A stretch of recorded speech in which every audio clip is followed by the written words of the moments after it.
जी हाँ। आज की क्लास का क्वेश्चन नंबर 6 क्या है, इसको तसल्ली से पहले पढ़ लीजिएगा। पढ़ने के बाद डायग्राम बनाइएगा और डायग्राम फिर आपको देखना है सिंगल ट्रायंगल बनेगा या डबल ट्रायंगल बनेगा। सिंगल ट्रायंगल बनेगा या डबल ट्रायंगल बनेगा। पहले पढ़ना है ध्यान से, पढ़ने के बाद बताना है कि सिंगल ट्रायंगल बन रहा है या डबल ट्रायंगल बन रहा है, ठीक है? तो देखिए क्वेश्चन क्या है, पढ़ लेते हैं एक बार। A 1.5 metre tall boy, a 1.5 metre tall boy, एक लड़का जिसकी हाइट 1.5 मीटर है, is standing at some distance, जो कुछ दूरी पर खड़ा है, from a 30 metre tall building, 30 metre ऊंची बिल्डिंग से कुछ डिस्टेंस पर खड़ा है। From a 30 metre tall building, 30 metre tall building से कुछ डिस्टेंस पर खड़ा है। Okay, the angle of elevation from his eyes to the top of the building, the angle of elevation from his eyes to the top of the building increase from 30 degree to 60 degree. जो angle of elevation है उसकी eyes से building की top का, वो 30 degree से 60 degree हो जाता है as he walk toward the building, जब वो बिल्डिंग से दूर की तरफ जाता है। तो find the distance he walk toward the building, तो वो डिस्टेंस बतानी है कि वो बिल्डिंग से कितनी दूरी पर चल के गया। जैसे मैं आपको बताता हूँ, बस यहाँ पर ये मान लेते हैं, जो ए बी है ये बिल्डिंग है, ए बी बिल्डिंग है, बिल्डिंग 30 मीटर है, बिल्डिंग की हाइट कितनी है 30 मीटर है, ए बी बिल्डिंग है और बिल्डिंग की हाइट कितनी है 30 मीटर है। इससे कुछ डिस्टेंस पर एक लड़का खड़ा है, इससे कुछ डिस्टेंस पर एक लड़का खड़ा है। लड़का कितने डिस्टेंस पर खड़ा है, ये रहा, यहाँ पर ये लड़का यहाँ पर खड़ा है। और इसकी आइज से, ध्यान रखना आइज से इस बिल्डिंग की जो टॉप है उसका जो एंगल है, एंगल ऑफ एलिवेशन जो है,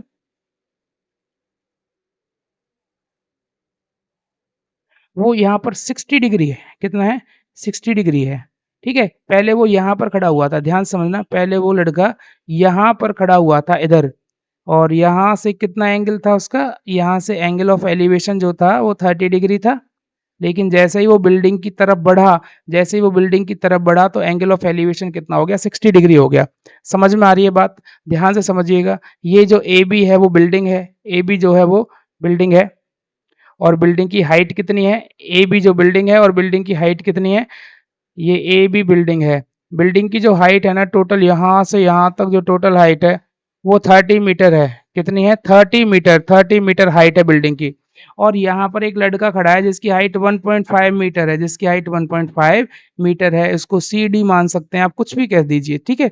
जैसे ही, और यहाँ से आप एंगल ऑफ एलिवेशन जो बनेगा ना बिल्डिंग की टॉप का, बिल्डिंग के टॉप को यहाँ से वो लड़का देख रहा है तो उसकी आइज से 30 डिग्री का एंगल बन रहा है, ठीक है। लेकिन जैसे ही वो बिल्डिंग की तरफ जाता है तो एंगल जो बढ़ के कितना हो जाता है, 60 डिग्री हो जाता है। अब लड़का यहाँ पर आ चुका है, अब लड़का यहाँ पर आ चुका है, ई एफ पर आ चुका है, लड़का ई एफ पॉइंट पर आ चुका है, ठीक है। तो यहाँ से अब एंगल कितना हो जाता है, 30 डिग्री, 60 डिग्री हो जाता है, मतलब 30 से 60 हो जाता है। तो बताइए कितनी डिस्टेंस वो चल के गया है। मतलब कहने का ये हमें डी एफ निकालना है, डी एफ। तो डी एफ हमने एक्स मीटर मान लिया, डी एफ क्या मान लिया हमने, एक्स मीटर मान लिया। अच्छा ये क्या है, ई एफ क्या है, ये 1.5 मीटर है। तो ये क्या हो जाएगा भाई, ए एम, ये भी 1.5 मीटर हो जाएगा, ठीक है।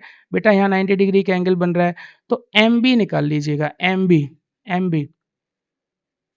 तो एम बी क्या हो जाएगा, एम बी, आप कहेंगे सर एम बी, जो ये एम बी है ये क्या हो जाएगा, आप कहेंगे सर ए बी तो टोटल हाइट थी बिल्डिंग की, जिसमें से आपने ए एम को माइनस कर दीजिए। ए एम माइनस क्यों कर रहे हैं, क्योंकि ये हाइट ऑफ द चाइल्ड है, बच्चे की हाइट है, और बच्चा कहाँ से देख रहा है, आंख से देख रहा है, तो नीचे वाली हाइट का कोई लेना देना नहीं है। तो एम बी क्या हो जाएगा भाई, एम बी हमारा हो जाएगा ए बी 30, 30 में से 1.5 को माइनस करिएगा, तो एम बी क्या हो जाएगा, एम बी हो जाएगा 28.5, 28.5 मीटर, ये हो जाएगा 28.5 मीटर, 28.5 मीटर, समझ में आ गया, ठीक है। एम एफ आपको लेट करना है, let M F, M F को वाई मीटर मान लिया, एम एफ को कितना मान लिया, वाई मीटर मान लिया, ये हमने वाई मीटर मान लिया, ये भी वाई हो जाएगा।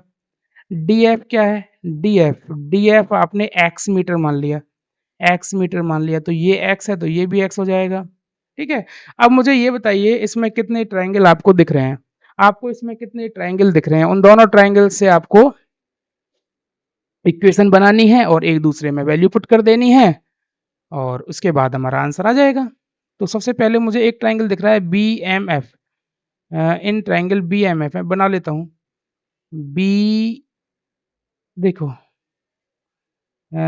बीएमएफ इन ट्रायंगल बीएमएफ, यहाँ पर 90 डिग्री का एंगल है, यहाँ पर 60 डिग्री है बेटा। ये y है, ये 28.5 है, ठीक है? तो in triangle BMF, in triangle BMF, BFM triangle में एमएफ, एमएफ जो साइड हमें नहीं दे रखी है उसको आप ऊपर रखिए, एमएफ को ऊपर रखिए, अपॉन में क्या रखोगे जो में दे रखा है एमबी, एमबी यही दे रखा है ना, ये क्या हो जाएगा बेस अपॉन में परपेंडिकुलर, बेस अपॉन में परपेंडिकुलर, बेस अपॉन में परपेंडिकुलर क्या होगा, ये होगा कॉट, कॉट कितना, कॉट 60 डिग्री, कॉट कितना, कॉट 60 डिग्री। बात समझ में आ रही है यहाँ पर, नहीं आ रही है? एम एफ ये वाली साइड होगी बेस और ये हो गया परपेंडिकुलर, बेस अपॉन परपेंडिकुलर क्या होगा, बेस अपॉन में परपेंडिकुलर, बेस अपॉन परपेंडिकुलर होगा कॉट, और कॉट कितना 60 डिग्री, ठीक है? तो एम एफ बेटा हमारा y है और एम बी हमारा 28.5 है।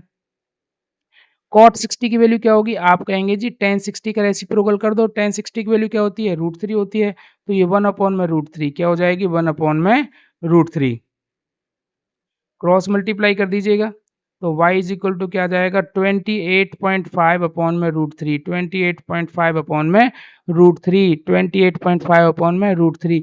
यहाँ से आप √3 से मल्टीप्लाई √3 से डिवाइड भी कर सकते हैं। चलिए कर लीजिए, √3 से मल्टीप्लाई √3 से डिवाइड, एग्जैक्ट वैल्यू निकाल लेते हैं। √3 से मल्टीप्लाई √3 से डिवाइड जब आप करेंगे तो आपके y की वैल्यू क्या आ जाएगी, ये तो 28.5 √3 ऊपर हो जाएगा बेटा, नीचे क्या हो जाएगा, कई बार कर चुके हैं √3 इंटू √3, √3 का स्क्वायर यानी 3 हो जाएगा, तो 3 से आप इसे कैंसिल करिएगा, क्या आएगा, 3 से कैंसिल करिएगा, 3 3 9 जा 27, ठीक है, और 3 5 जा 15, ये आ जाएगा, कितना आएगा 9.5 √3, 9.5 √3, ये इक्वेशन 1 आप कह दीजिएगा। y की वैल्यू जब हमें यूज़ करनी होगी हम यूज़ कर लेंगे, जब हमें यूज़ करनी होगी भाई इसको हम यूज़ कर लेंगे, ठीक है? अब दूसरा ट्रायंगल आपको कौन-सा दिख रहा है? दूसरा ट्रायंगल आपको कौन-सा दिख रहा है? एक ट्रायंगल तो आपने ले लिया, दूसरा ट्रायंगल कौन-सा दिख रहा है? आप कहेंगे सर एक ट्रायंगल हमें ये दिख रहा है बीएम और ये बीएमडी, बीएमडी, एक ट्रायंगल हमें बीएमडी दिख रहा है। तो जो बीएमडी ट्रायंगल है वो क्या है? वो इस तरीके का ट्रायंगल है। ये बीएमडी, ये बी, ये एम, ये डी, और ये क्या हो जाएगा? ये हो जाएगा हमारा x प्लस वाई, ये 28.5 दे ही रखा है, ये 90 डिग्री है, ठीक है? और ये हमारा 30 डिग्री है, ये हमारा एंगल 30 डिग्री है। एम डी जो है x प्लस वाई होगा या नहीं होगा? ये आप देख लीजिए, जो एम डी है ये M D X plus Y होगा या नहीं होगा? बिल्कुल होगा जी, ये x है ये y है, x प्लस वाई हो जाएगा, ठीक है? तो आप यहाँ पर फॉर्मूला लगा दीजिए, यहाँ पर क्या फॉर्मूला लगेगा, in triangle B M D triangle की अगर हम बात करें तो जो साइड हमें निकालनी होगी उसको ऊपर आप ऊपर रखेंगे, डी एम बटे में, डी एम बटे में बी एम, भाई डी एम बटे में बी एम, ये क्या होगा, ये हमारा होगा बेस बटे में परपेंडिकुलर, बेस बटे में परपेंडिकुलर क्या होगा, ये होगा कॉट, कॉट कितना 30 डिग्री, ठीक है? डी एम कितना है बेटा, ये एक्स प्लस वाई है, और बी एम कितना है, ये 28.5 है, ठीक है ना? और ये हमारा जो कॉट 30 की वैल्यू क्या आएगी, √3 आएगी, इसके अपॉन 1 रखिए, क्रॉस मल्टीप्लाई करिए तो x प्लस वाई क्या हो जाएगा, आप कहेंगे सर x प्लस वाई हो जाएगा 28.5 की मल्टीप्लाई √3 में कर दी हमने, ये इक्वेशन 2, आप कहेंगे सर ये इक्वेशन 2 होगी, ठीक है? हमसे पूछा क्या था, हमसे पूछा था क्या था, क्वेश्चन में एक बार देखते हैं हमसे पूछा क्या था। हमसे पूछा था find the distance he travelled toward the building, find the distance he travelled toward the building, कि वो बिल्डिंग की तरफ कितना चल के गया, पहले डी पॉइंट पर था उसके बाद एफ पर गया, यानी हमें एक्स की वैल्यू निकालनी है, एक्स की वैल्यू निकालनी है। तो वाई की वैल्यू कितनी आई है 9.5 √3, तो वाई की वैल्यू को आप इक्वेशन 1 में पुट कर दीजिएगा, वाई की वैल्यू इक्वेशन 1 में पुट कर दीजिएगा, ठीक है? लिख लो, put y is equal to 9.5 √3 in equation 1, sorry in equation 2, in equation 2 में रख दीजिएगा, तो ये क्या हो जाएगा x plus 9.5 √3 is equal to कितना हो गया 28.5√3, ठीक है। तो x की वैल्यू क्या आएगी 28.5√3 माइनस 9.5√3, तो कितना आया x की वैल्यू भाई √3 तो √3 रहेगा ही रहेगा, ठीक है, √3 तो रहेगा ही रहेगा, 5 में से 5 गए 0, 28 में से आ गया 19√3, 19√3 हमारा आंसर आएगा, 19√3 हमारा आंसर होगा। कितना डिस्टेंस चल के गया वो 19√3, ये हमारा आंसर होगा। हैंस में आप लिख दीजिएगा, हैंस में आप लिख दीजिएगा। तो क्या क्वेश्चन आपकी समझ में आ गया है भाई? क्वेश्चन आपकी समझ में क्या आ गया है? अगर आ गया है तो क्या हम अगले क्वेश्चन की तरफ बढ़ सकते हैं? ठीक है, तो चलिए क्वेश्चन नंबर 7 को ध्यान से आप एक बार पढ़ लीजिएगा, क्या दे रखा है उसके बाद डिस्कस करते हैं क्वेश्चन नंबर 7 पर। जी हाँ, क्वेश्चन नंबर 7 बताइए क्या है?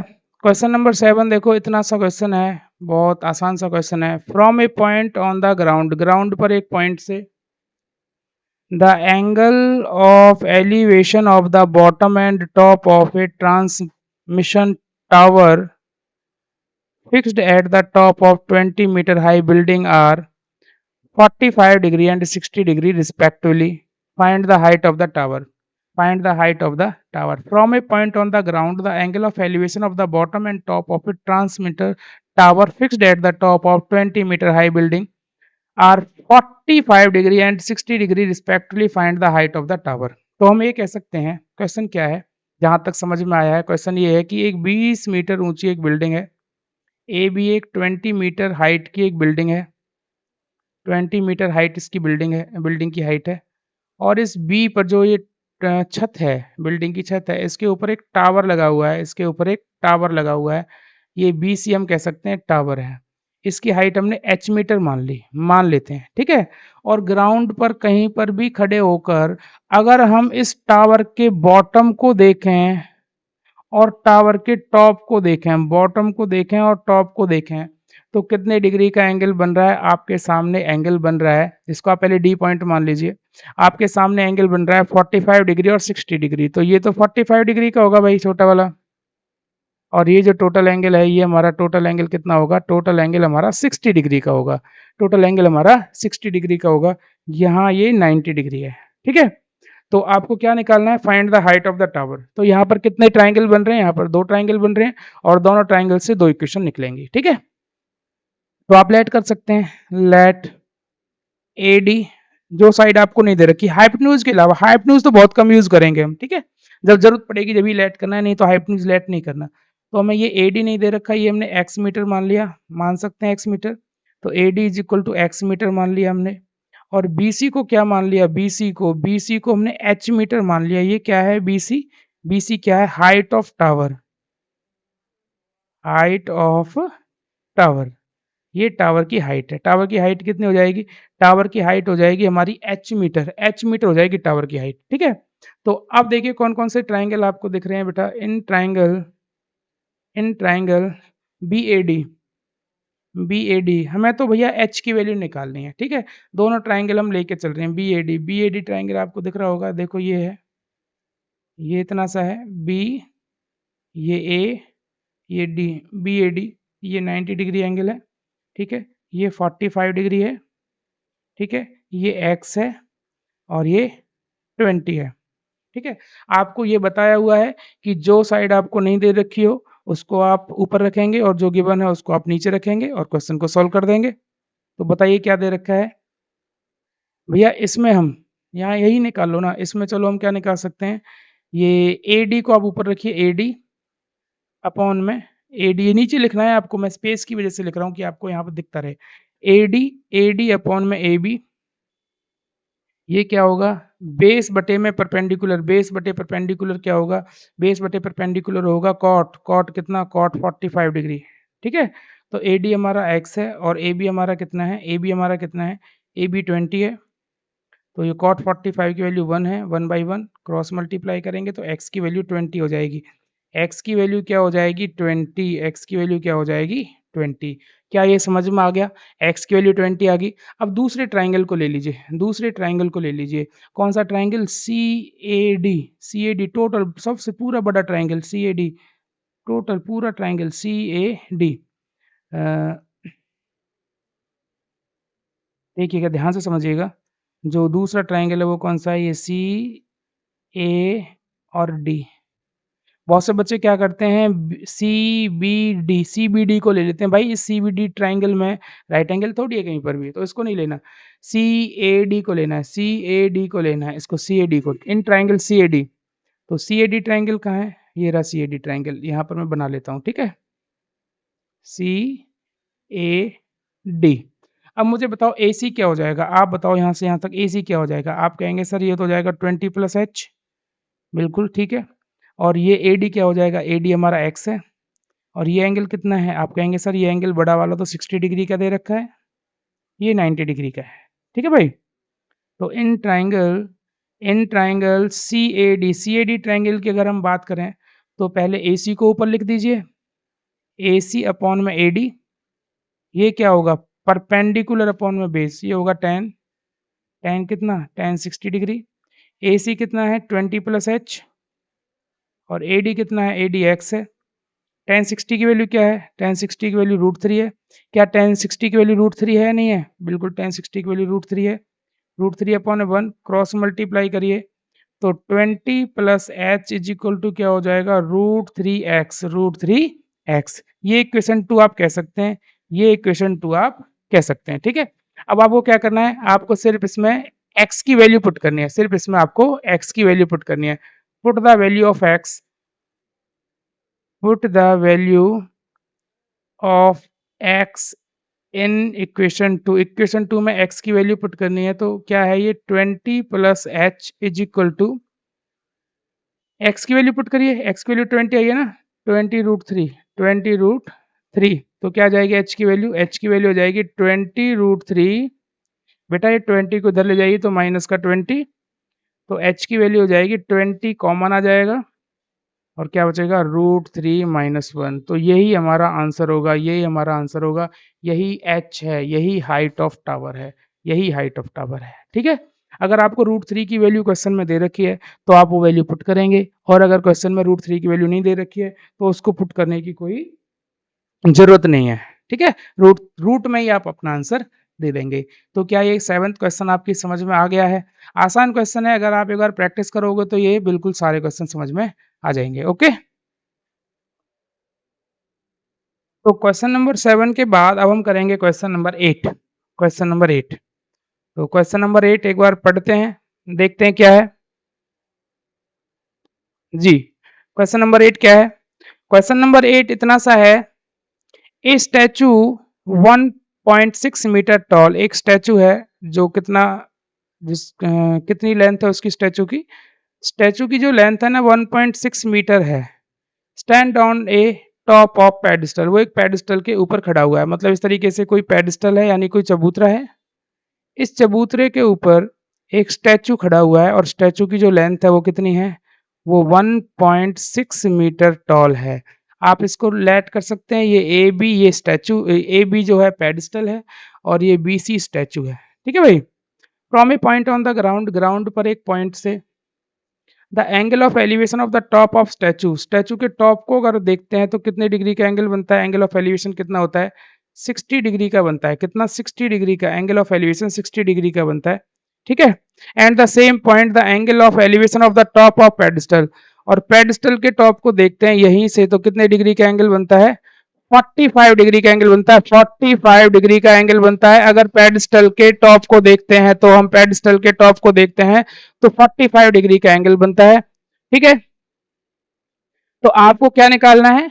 Find the height of pedestal, तो पेडिस्टल की हाइट निकालनी है, बिल्कुल सेम पिछले क्वेश्चन की तरह ही है, ठीक है ना? तो ए बी पेडिस्टल है, इसको आपने एच मान लिया, और ये ए डी क्या है? ये आपने एक्स मान लिया। लेट कर सकते हैं आप, let A B is equal to H metre. ये क्या है? Height of pedestal, height of pedestal, ये पेडिस्टल की हाइट है बेटा। पेडिस्टल की हाइट ए बी हमने एच मीटर मान ली है, और ए डी क्या है? ए डी हमने एक्स मीटर मान लिया है, ठीक है? और बी सी क्या है? बी सी हमारा 1.6 मीटर है। ये क्या है? ये स्टैचू है, ये स्टैचू है, ये लेट नहीं किया है, ये स्टैचू है, हाइट ऑफ स्टैचू है, ठीक है? अब वही जो 2 ट्रायंगल आपको दे रखे होंगे, कौन-कौन से ट्रायंगल आपको दे रखे हैं? एक ट्रायंगल हम यहाँ लिख लेते हैं। पहले ट्रायंगल इन ट्रायंगल कौन-सा? BOD, BOD. पहले छोटे वाले ट्रायंगल को ले लेंगे, फिर बड़े वाले को ले लेंगे, या पहले बड़े को ले लो, फिर छोटे को ले लो, कोई प्रॉब्लम नहीं है। बीएडी लेने दोनों ही पड़ेंगे। बीएडी ट्रायंगल को अगर हम लेते हैं, तो ये 45 डिग्री का एंगल बन रहा है, ठीक है? ये एक्स है, ये एच है, बिल्कुल सही बात है। ये 90 डिग्री का एंगल है। तो ए बी बटे में ए डी, यहाँ पर इन दोनों में से कोई सी भी साइड नहीं दे रखी, तो किसी को भी आप ऊपर लिख लीजिएगा, ठीक है? ए बी बटे में ए डी क्या हो जाएगा? 10, 10 45 डिग्री। ए बी बेटा हमारा एच है और ए डी हमारा कितना है? एक्स है। तो एच अपॉन एक्स क्या हो जाएगा? 1, 1/1 क्रॉस मल्टीप्लाई करिए, H is equal to X हो गया। ये इक्वेशन 1 आप कहिए। आपको ये इक्वेशन 1 कह देनी है, इक्वेशन 1 आपको ये कह देनी है, ठीक है? फर्स्ट ट्रायंगल हमने यूज़ कर लिया है। अब पहुँचते हैं सेकंड ट्रायंगल पर। सेकंड ट्रायंगल कौन-सा है? आप कहेंगे जी सेकंड ट्रायंगल तो ये है सीएडी, सीएडी। बहुत से बच्चे सीबीडी लेंगे, वो गलत होगा, सीएडी। तो in triangle CAD, CAD triangle ले लेते हैं। यहाँ दूसरे पेज पर लेते हैं। In triangle CAD, in triangle CAD, CAD triangle की अगर हम बात करें तो ये लिख लीजिए सीएडी। इस तरीके से ट्रायंगल हमने ले लिया सीएडी। ये हमारा एक्स है बेटा, ये हमारा 60 डिग्री है और ये क्या हो जाएगा हमारा h प्लस 1.6, h प्लस 1.6 हो जाएगा। तो अब यहाँ पर आप किसको लेंगे ऊपर? ठीक है, AC, AC आप ऊपर लीजिए। AC बटे में बेटा ये AC, AC बटे में AD, ठीक है, इज इक्वल टू क्या होगा? इज इक्वल टू होगा tan 60 डिग्री। भाई ये AC परपेंडिकुलर है और ये क्या है? बेस है। परपेंडिकुलर अपॉन बेस क्या होगा? बताइए, सबको पता है perpendicular upon base tan theta होता है। परपेंडिकुलर अपॉन बेस क्या होता है? tan theta, tan theta. Perpendicular upon base tan theta होता है। थीटा यहाँ 60 डिग्री है। तो AC क्या होगा? AC हमारा हो जाएगा h प्लस 1.6 और AD हमारा हो जाएगा x और tan 60 की वैल्यू हो जाएगी √3। tan 60 की वैल्यू क्या हो जाएगी? √3। tan 60 की वैल्यू क्या हो जाएगी? √3। इसके अपॉन में 1 करिए, क्रॉस मल्टीप्लाई करिए, तो h plus 1.6 is equal to √3x, √3x ये आ गया। h plus 1.6 is equal to √3x। इसको आप इक्वेशन 2 मान लीजिए। जैसे आपने इक्वेशन 2 मानी, अब मुझे बताइए इक्वेशन 1 से 2 में वैल्यू पुट करें या 2 से 1 में वैल्यू पुट करें? तो इक्वेशन 1 हमारी h is equal to x आई थी। इक्वेशन 1 हमारी h is equal to x आई थी और पूछा क्या है? पूछा क्या है इसको बार ये देख लेते हैं। Find the height of pedestal. Pedestal की हाइट पूछी है, पेडिस्टल की हाइट पूछी है, यानी कि h की वैल्यू पूछी है, h की वैल्यू पूछी है, यानी कि हमें x से कोई मतलब नहीं है। तो हम x की जगह h पुट कर लेते हैं, x की जगह h पुट कर लेते हैं। Put the value, put x is equal to h in equation 2। ठीक है, x equal to h put कर लेते हैं इक्वेशन 2 में। तो क्या होगा भैया हमारा h is equal to 1, equal to मत लिखिए पहले, आप अभी पूरी पहले इक्वेशन को लिख लीजिएगा। क्या लिखना है बताइएगा, ध्यान से समझ के बताइएगा। ये h plus 1.6 is equal to क्या होएगा? √3h। समझ में आ गया? अब एच वालों को एक तरफ ले जाइए, तो 1.6 is equal to √3h minus के h। बिल्कुल समझ में आ रहा होगा बेटा यहाँ तक। h यहाँ से अगर हम कॉमन निकाल लें तो क्या बचेगा? √3 माइनस 1 बचेगा। उसके बाद बताइए लास्ट स्टेप, h की वैल्यू जब आप निकालेंगे तो 1.6, ये √3 माइनस 1 इसके डिवाइड में आ जाएगा, √3 माइनस 1, यानी h की वैल्यू हमारी कितनी आ गई? h की वैल्यू हमारी कितनी आ गई? h की वैल्यू आ गई हमारी 1.6 अपॉन में 1.6 अपॉन में, जल्दी से बताइएगा क्या आ गई, मैं इसको दोबारा लिख लेता हूँ एक बार। तो h की वैल्यू जो हमारी निकल के आई है 1.6 अपॉन में √3 माइनस 1, ये हमारी h की वैल्यू आई है। ठीक है, क्या हम इसको यहाँ छोड़ सकते हैं? इसको हम यहाँ पर नहीं छोड़ सकते, क्योंकि डिनोमिनेटर में कभी भी रूट में आंसर नहीं आएगा आपका, वो आपको हटाना पड़ेगा। तो उसके लिए क्या करेंगे? उसके लिए आप रैशनलाइजेशन करेंगे। रैशनलाइज करना आप पर आता होगा, नहीं आता है तो मैं एक बार बता देता हूँ। नीचे जैसे √3 माइनस 1 है, तो आपको क्या करना है, √3 + 1 से मल्टीप्लाई और √3 + 1 से डिवाइड, मतलब सेम नंबर यही रहेगा √3 और 1, सिर्फ यहाँ पर अगर माइनस है तो प्लस कर देंगे और दोनों तरफ मल्टीप्लाई कर देंगे, ऊपर और नीचे, ठीक है? तो h की वैल्यू क्या आ जाएगी, आप कहेंगे सर 1.6, 1.6 तो ये है और यहाँ ब्रैकेट में क्या है, √3 + 1 ये है, अपॉन में क्या बचेगा? तो अपॉन में आप ये कह सकते हैं कि जी आपने हमें एक फ़ॉर्मूला बता रखा था कि अगर एक ब्रैकेट में a - b हो और एक ब्रैकेट में a + b हो, तो आपने कहा था इसको हम a² - b² लिख सकते हैं। बिल्कुल जी, a² - b² लिख सकते हैं, तो √3 का स्क्वायर -1 का स्क्वायर लिख सकते हैं। तो h की वैल्यू क्या आ जाएगी, 1.6 और यहाँ आएगा √3 प्लस का 1, नीचे क्या आएगा बेटा, √3 का स्क्वायर तो 3 बचेगा और -1, तो h की वैल्यू आ जाएगी 1.6 √3 + 1 अपॉन में 2, तो 2 से काट दो, 0.8 आ गया, तो h की वैल्यू आ गई 0.8 और √3 + 1, h की वैल्यू क्या आ गई 0.8 इंटू में √3 + 1, ये हमारे क्वेश्चन का आंसर होगा, ये हमारी h की वैल्यू होगी। तो क्वेश्चन थोड़ा-सा लेंथी है, ठीक है? लेकिन कोई प्रॉब्लम नहीं है, क्वेश्चन ईज़िली सॉल्व हो जाएगा, ठीक है? ईज़िली हो जाएगा, लेकिन भाई प्रैक्टिस तो देखो आपको करनी पड़ेगी, बगैर प्रैक्टिस के तो कुछ भी नहीं होगा, ठीक है? तो उम्मीद है ये क्वेश्चन आपकी समझ में आ गया होगा, ओके? तो अब बढ़ते हैं नेक्स्ट क्वेश्चन की तरफ, ठीक है?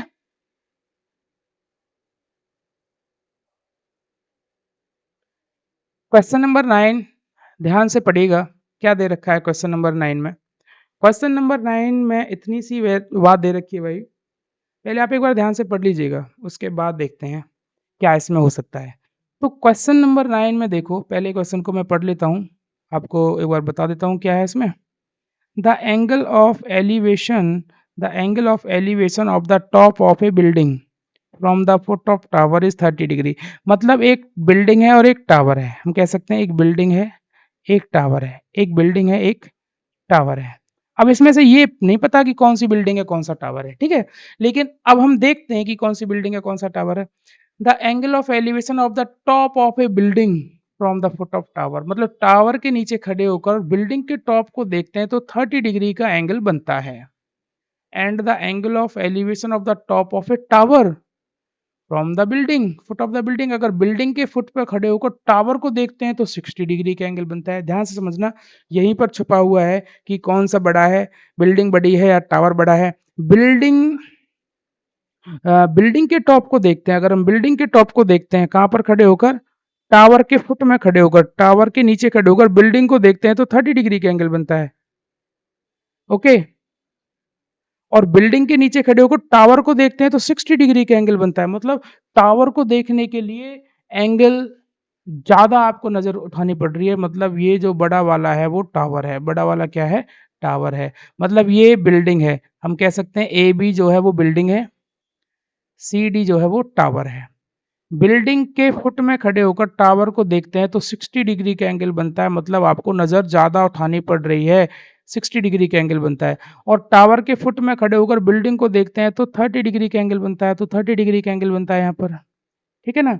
तो आपको क्या बताना है, आगे देखिए। If the tower is 50 metre height, tower की हाइट 50 मीटर है, टावर की हाइट 50 मीटर है, ठीक है? Find the height of the building, तो बिल्डिंग की हाइट आपको निकालनी है, ये आपने h मीटर मान ली, ठीक है भाई? तो let A B is equal to H metre, ये क्या है, height of building, height of building, ये A B is equal to H metre, A B is equal to H metre, ये क्या है, हाइट ऑफ बिल्डिंग है, ठीक है। और ए सी को आपने एक्स मान लिया, ए सी को आपने क्या मान लिया, एक्स मान लिया, A C is equal to X metre है बेटा, ठीक है ना। और सी डी क्या है, सी डी कहेंगे आप 50 मीटर है, सी डी क्या है, 50 मीटर है, height of tower, height of tower, ये टावर की हाइट है, ये कितनी है, ये 50 मीटर है, ठीक है। तो आपको क्या निकालना है, find the height of building, यानी एच की वैल्यू निकालनी है, एच की वैल्यू आपको निकालनी है, ठीक है। तो जो दो ट्रायंगल आपको दे रखे हैं उन ट्रायंगल्स को आप ले लीजिए एक बार, जो दो ट्रायंगल आपको दे रखे हैं उनको आप ले लीजिएगा। तो मैं सबसे पहले ट्रायंगल ले रहा हूँ, in triangle D D C A triangle ले रहा हूँ, ठीक है। In triangle DCA, in triangle DCA, DCA triangle आप लिख लीजिए यहाँ पर, ये D, ओके, ये C, ये A।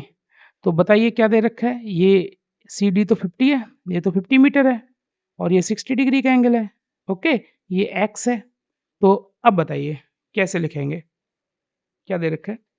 तो हाँ जी, बताइए AC, भाई इस वाले ट्राइंगल में जो साइड हमें नहीं दे रखी उसको हम लिख लेंगे ऊपर AC, और जो गिवन होगा उसको नीचे लिख लेंगे, AC अपॉन में CD। क्या होगा बताइए, AC अपॉन में CD, परपेंडिकुलर बेस अपॉन में परपेंडिकुलर, बेस अपॉन में परपेंडिकुलर। तो बेस अपॉन परपेंडिकुलर तो कॉट होता है, कॉट, कॉट कितना, कॉट 60 डिग्री, कॉट 60 डिग्री, ठीक है। तो बेटा AC हमारा x है, CD हमारा 50 है और कॉट 60 की वैल्यू क्या है? आप कहेंगे सर कॉट 60 की वैल्यू तो 1 अपॉन में √3 होती है। बस जी क्रॉस मल्टीप्लाई कर लिए, x इज इक्वल टू क्या आएगा, 50 अपॉन में √3, x की वैल्यू क्या आ जाएगी, 50 अपॉन में √3, x की वैल्यू क्या आ जाएगी, 50 अपॉन में √3। क्या यहाँ तक समझ में आ गया? x की वैल्यू क्या आ गई, 50 अपॉन में √3, ओके। अब दूसरा ट्राइंगल लेते हैं, दूसरा ट्राइंगल कौन सा है? दूसरा ट्राइंगल दूसरे कलर से लेते हैं, BAC, दूसरा ट्राइंगल क्या है बेटा, BAC, BAC ट्राइंगल है दूसरा, दूसरा ट्राइंगल है BAC। तो in triangle BAC, in triangle BAC, in triangle BAC, ये BAC क्या ट्राइंगल है, ये आपका ट्राइंगल ये है भाई, ये B, ये A, ये C, ये 90 डिग्री एंगल है, ये 30 डिग्री है, ओके। BAC ट्राइंगल है ना, हाँ बिल्कुल, ये BAC ट्राइंगल है, BAC, ठीक है जी। ये हमारे पास H मीटर है, ये H मीटर है AB, और ये X मीटर है, ठीक है। तो इसमें आपको हाइट ऑफ बिल्डिंग निकालनी है, तो AB को ऊपर रखिए, AB अपॉन में AC। भैया AB अपॉन AC क्या होगा, ये परपेंडिकुलर अपॉन में बेस, परपेंडिकुलर अपॉन में बेस क्या होता है, 10, और 10 कितना, 10 30 डिग्री, 10 30 डिग्री, 10 30 डिग्री। तो AB कितना है, AB H है, AB कितना है, AB H है, और AC कितना है, AC हमारा X है। और tan 30 डिग्री की वैल्यू कितनी है, tan 30 आप कहेंगे सर tan 30 तो 1/√3 होता है सर, 1/√3, tan 30 की वैल्यू 1/√3 होती है, बिल्कुल क्रॉस मल्टीप्लाई करिए। तो √3h is equal to X, √3h is equal to X, ये इक्वेशन 2 हो गई, √3h is equal to X, ये आपकी इक्वेशन 2 हो गई। अब आपको क्या करना है बेटा, आपको क्या करना है, आपको h की वैल्यू निकालनी है ना। तो x की वैल्यू कितनी आई थी, 50 अपॉन √3। देखिए x की वैल्यू कितनी आई थी, 50 अपॉन √3, वो आप इसमें पुट कर दीजिए, वापस इसमें पुट कर दीजिए, put the value of x,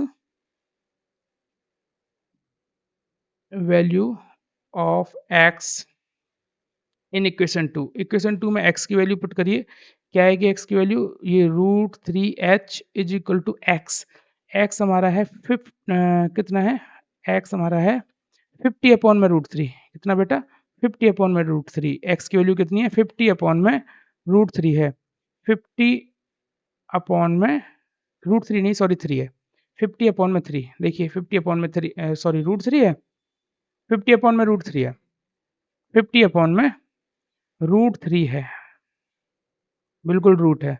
तो यहाँ से आप अगर h की वैल्यू निकालोगे तो क्या होएगा, 50 अपॉन में √3 तो ऑलरेडी वो है ही, ये h के साथ जो √3 था ये कहाँ जाएगा, ये मल्टीप्लाई में ना इधर जाके डिवाइड हो जाएगा, तो √3 के साथ मल्टीप्लाई हो जाएगी, तो h is equal to 50 upon में 3 हो जाएगा, √3 इंटू √3 3 होगा, तो h यही हमारा आंसर हो गया, 16/2/3 ये हमारा आंसर हो जाएगा, ये हमारा आंसर आ जाएगा, height of tower, height of tower हमारा answer, height of building sorry.